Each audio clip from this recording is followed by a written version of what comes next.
Hey, everybody. Welcome to the Prep Life Podcast. This is your founder and CEO of Glam Girl Bikini, Amy Enger. And today I am riding solo.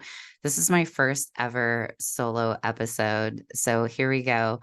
Don't judge me um, as I kind of go through the Olympia recap. I just feel like after all the excitement of last week, I wanted to reflect on everything that I experienced over the week.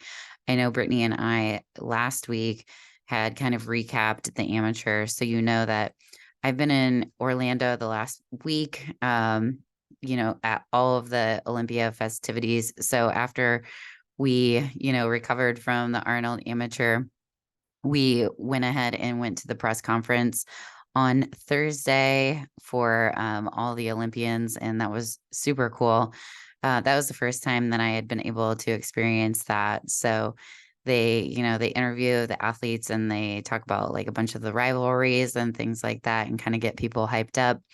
And then, of course, Thursday night is the Meet the Athletes. So definitely a super cool experience to just have one-on-one conversations with Olympians and kind of going around to each of the tables and talking with people. And I talked to a lot of bikini pros and a lot of them that are interested in being on the podcast. So get ready for, future interviews with those athletes. Very excited about what we kind of have lined up and in store. But I definitely wanted to do the Olympia justice because it did not disappoint. There were a lot of surprises, upsets, regaining of titles, and things like that. So I wanted to kind of go over that because Brittany and I we had went to pre-judging. So we saw on Saturday we saw classic men's physique that they started out with. We were sitting right behind Courtney King, Chris Bumstead's fiance, and his parents during the classic physique, and that was so amazing to just be so up close and personal to see Bum and seeing his amazing physique.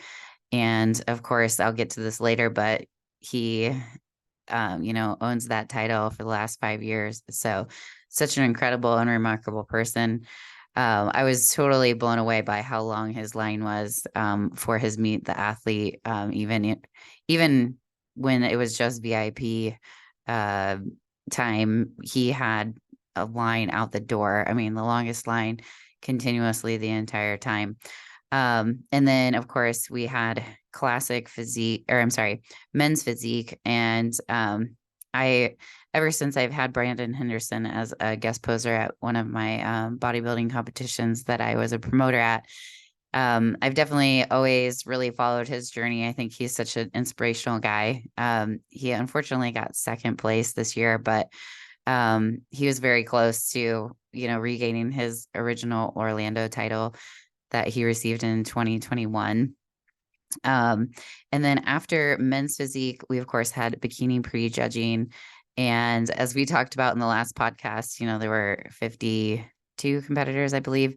So it took a long time for all of the individuals and things, but it was definitely super fun to watch that. And then of course the wheelchair too was very inspiring. That was the first wheelchair Olympia that I had experienced. And again, I will get to the winner of that later, but there was a huge upset in that. Normally, King Kong Kelly has been the reigning champ, and he lost his title as well in the wheelchair round. So that was kind of the morning part of it. And then we both had the fashion show, and it was one of those things that, just as a side note, I feel like Angel Competition Bikinis does a good job. And I mean, this is kind of a biased opinion because they are, I'm sponsored by Angel Competition Bikinis, but I just feel like they do such a good job of empowering women. And as a female owned and operated business, I have so much respect for other women that do the same in the industry. And I think, a lot of times we have a little bit harder road.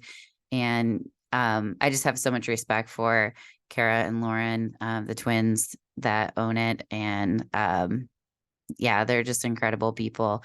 And one of the things about that fashion show that was it hasn't changed over throughout the years from when they first started it. They really are about just empowering women and making them feel confident. Confident is their mission, making women feel confident. And it really is true that you may not be stage lean, but it's okay at the fashion show. It's just more about celebrating bodies. And there are a lot of athletes that were in improvement seasons, just like myself. And at first, I was a little self-conscious and nervous to do it. I probably thought about backing out a million times, but I'm glad that I did it. And it's always nice to be surrounded on women that are similar and like-minded. And then after the fashion show, we of course went to the night show. And at the night show, for those of listeners that don't know, the Olympia, once you go through prejudging, it's only the top 10 that get asked back. So I'm going to first go over the Mr. Olympia title. So this would be the open bodybuilding. There was a newly crowned winner, and that was Derek Lunsford. And he actually is the first person ever to own two titles in two different divisions. So in 2021, last year, he was the 210 winner. So he had the Olympia title there, and now he's switched over this year to the open bodybuilding and won that title as well. So he Hadi Chupan, who is the reigning champ, he got second place. And I just want to go over too that Lunsford also was presented the People's Choice Award. So I thought that was pretty cool and fun to see. Okay, so just going over some of the prize money, because I always think that this is super intriguing. The Mr. Olympia winner gets $400,000. And then Hadi Chupan got 150K. Samson, who got third, got 100,000. And then Brandon Curry got 40,000. He was in fourth place. And then Andrew Jack was in fifth place, and he got 35,000. So, Chupan was pretty emotional, and it's probably something that's gonna like haunt him a little bit and be a little bit of a dark cloud. But he actually, when posing for the photos, kind of abruptly left the stage before all the photo ops were completed, and no one's quite sure whether it was just like personal frustration or disappointment. But yeah, that's not the greatest thing to do, as we all know. And the third place finisher, Samson, he's one that I think is going to continue to grow in the sport.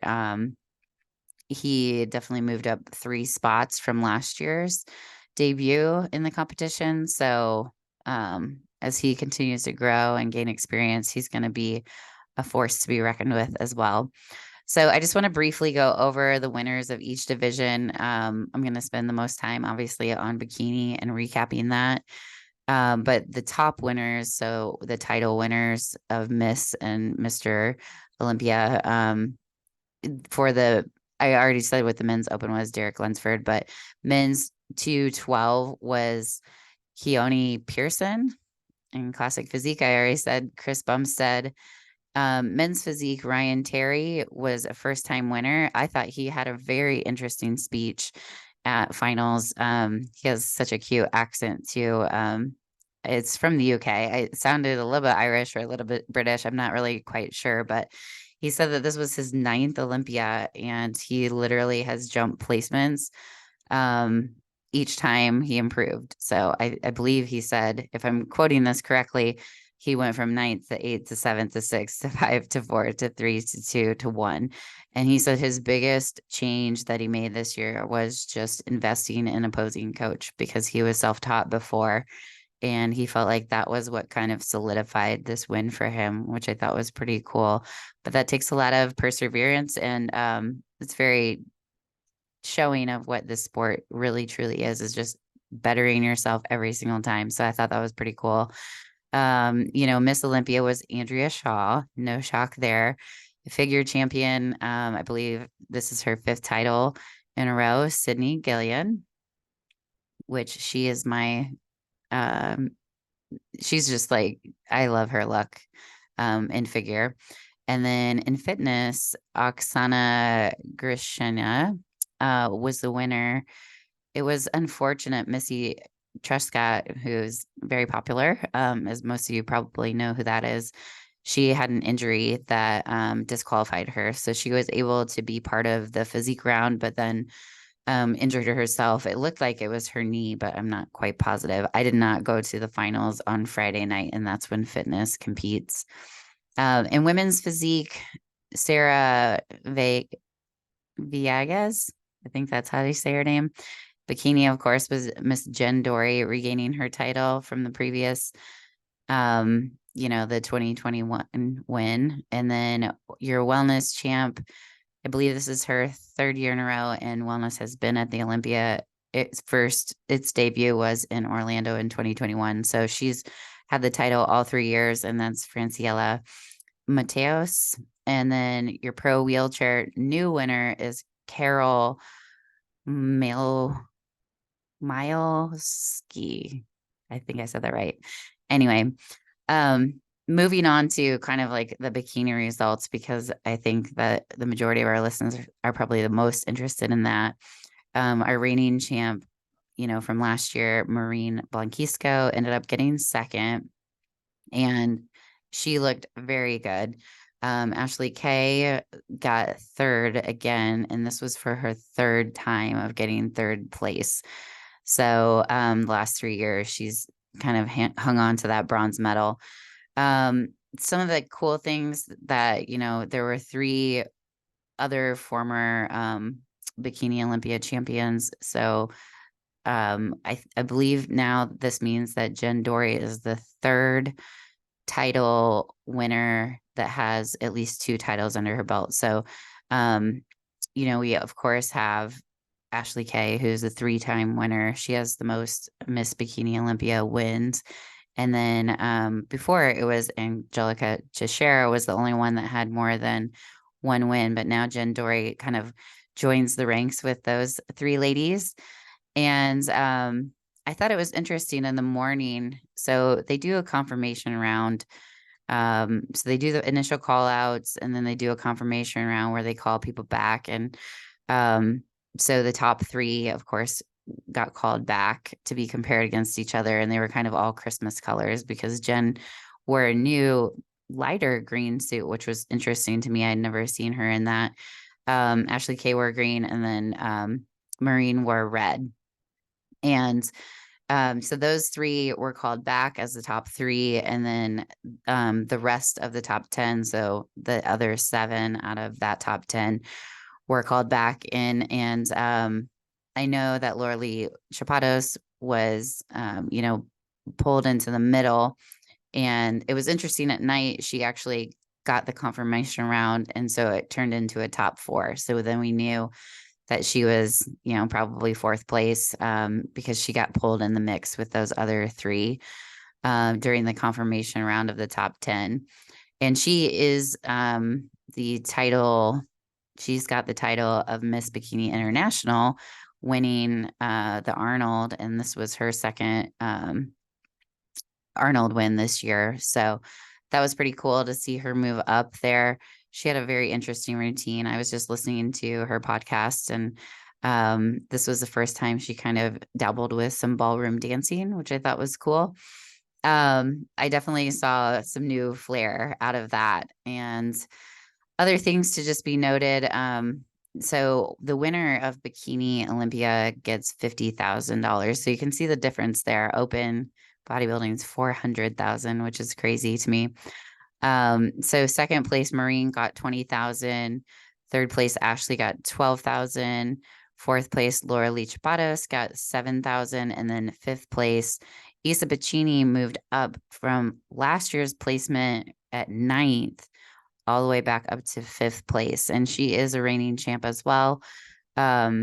She, in the last 5 years, we haven't had like a repeat Miss Bikini Olympia. So since Jen broke that streak, but Isa Piccini,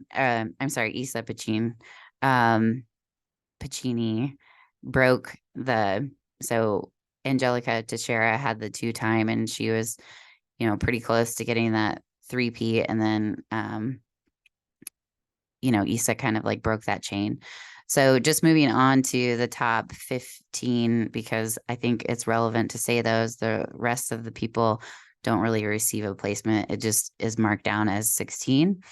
So sixth place was Amy Delgado, and that's what she was last year too. I had her, as you know, from the bikini prediction episode, I had her in the top 5, but I mean, she was pretty close.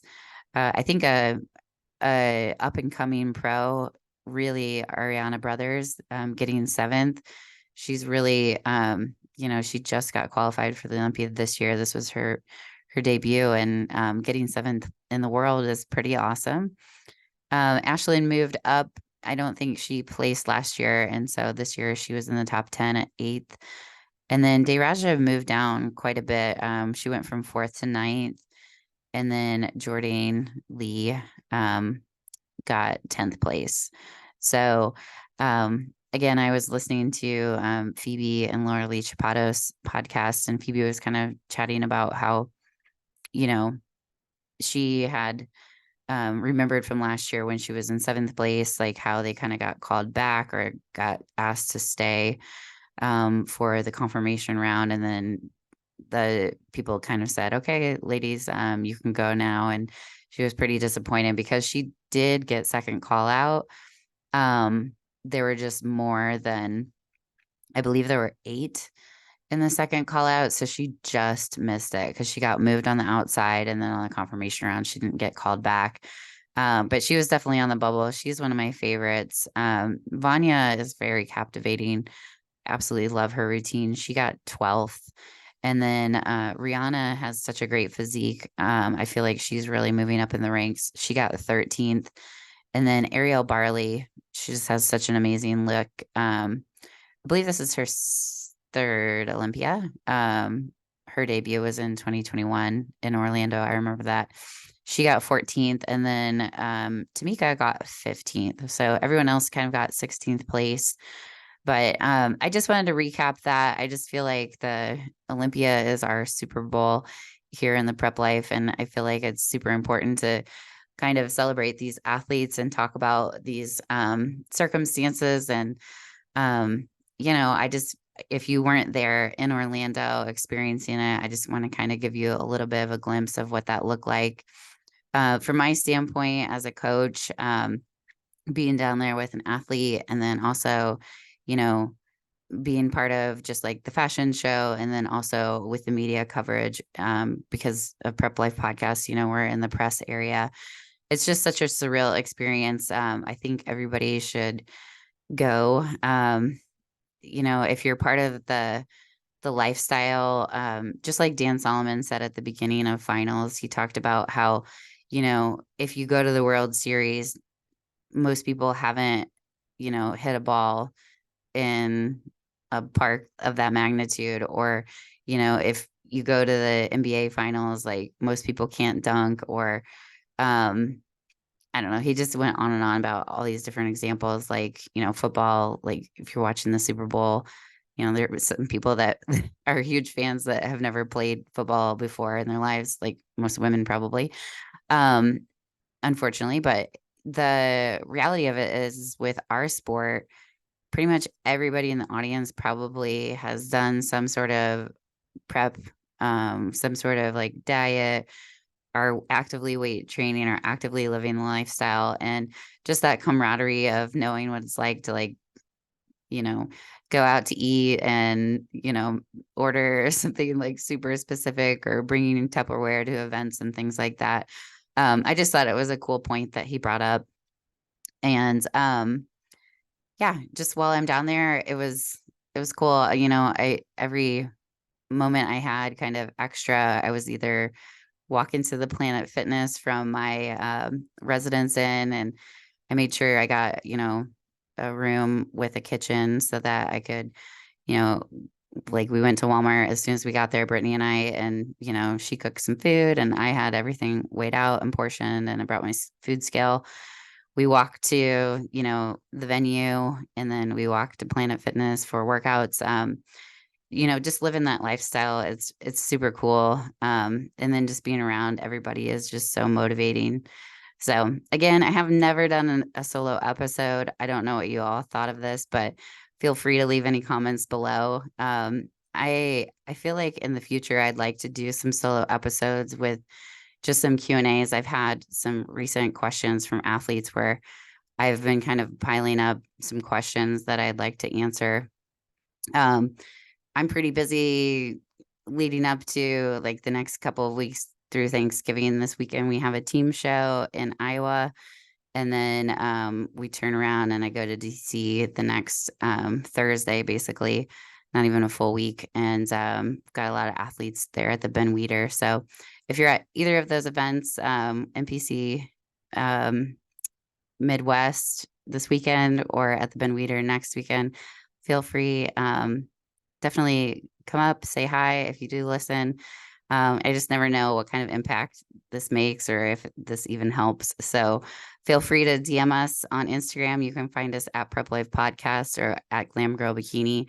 I'm always curious, just like what you want to hear from me. So feel free to shoot me some questions and I'll add those to my Coach's Corner Q&A that I'm going to do here probably next week. And with that, if you would like to apply for the team, you can always go to glamgirlbikini.com and hit the Get Started button and apply for your unicorn prep. So this is your founder and CEO of Glam Girl Bikini, Amy Enger, signing off. Thanks for listening, guys.